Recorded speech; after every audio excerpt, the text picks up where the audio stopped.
Welcome to Tony's Garage from the tropics of Surrey. This is my TT, which I'll be doing a feature video on. The TT was released back in 1998 and was originally seen as a tarted up Golf, you know, with its brushed aluminium fittings in the interior. Other cars that follow suit was the Mini and also the Plymouth Prowler with its retro styling.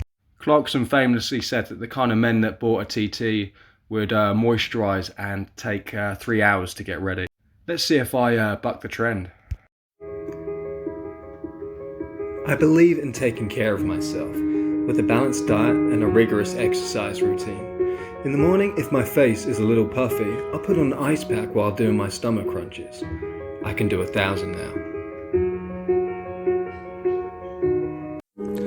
There is an idea of a Tony Pemberton, some kind of abstraction, but there is no real me. Only an entity, something illusory.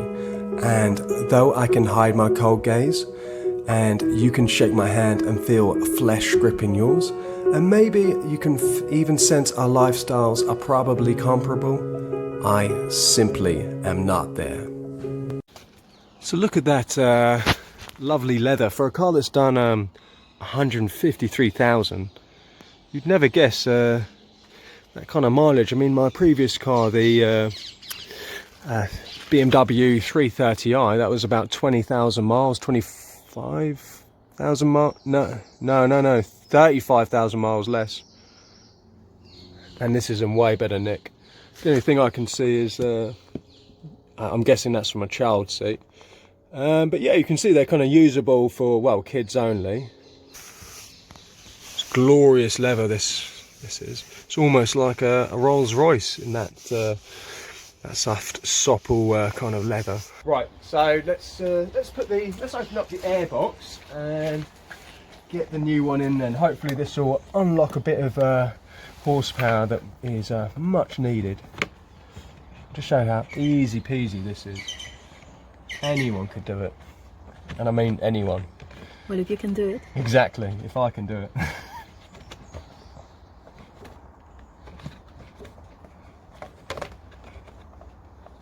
Shall I try?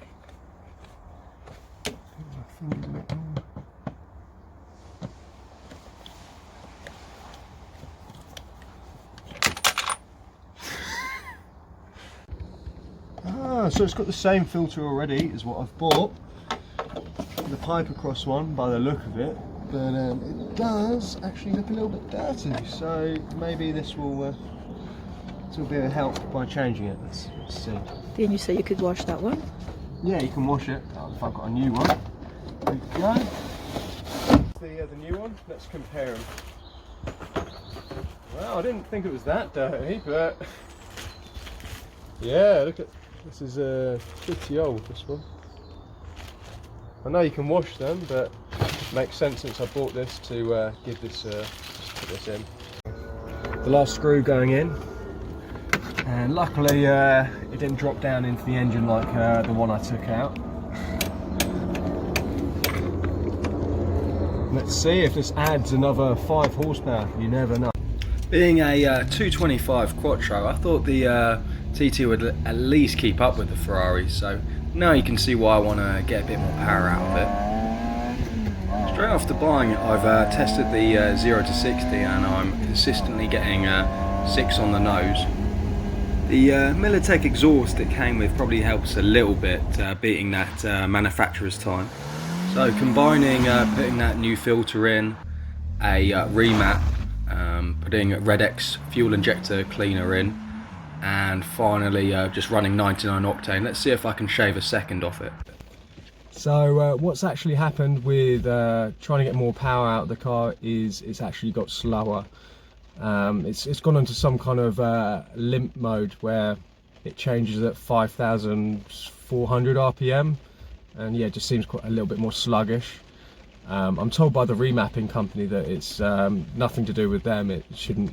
They didn't change the RPM, the max revs. So yeah, I've taken it to Surrey Car Maintenance and they can kind of identify the issue. Fingers crossed it's nothing expensive, since this is meant to be out getting more power on the cheap. So yeah, we'll see. Turns out the car already had a remap, adding on an extra 10 horsepower. Here was me thinking it was down to my driving skills beating the road test 0 to 60. The remap I'm doing is still adding on another 25 horsepower, so it should make a difference. So I've had an update from Surrey Car Maintenance, and yeah, like I thought, it's no coincidence that there's a fault with the ECU not reading, not communicating with the engine. Obviously, it can't be completely disconnected because otherwise the car wouldn't even start up. But yeah, something's happened over that that process, the remapping process. I've spoken to the guy, and I'm told it could be the ECU plug. So I'm going to have a look tomorrow and just see if it's just not plugged in properly. Failing that, he's saying it could be the loom, you know, being 20 years old. I mean, I don't know, it seems unlikely. I mean, if it's been all right for 20 years, it's not that old for all wiring anyway. And I mean, what's he saying? It's suddenly gone bad from him unplugging it, like the wires have broken. I don't know. I mean, it just seems a bit unlikely. But yeah, there's been a bit of unluck on this car so far. Let's hope there's some brighter days around the corner. A balanced diet and a rigorous exercise routine.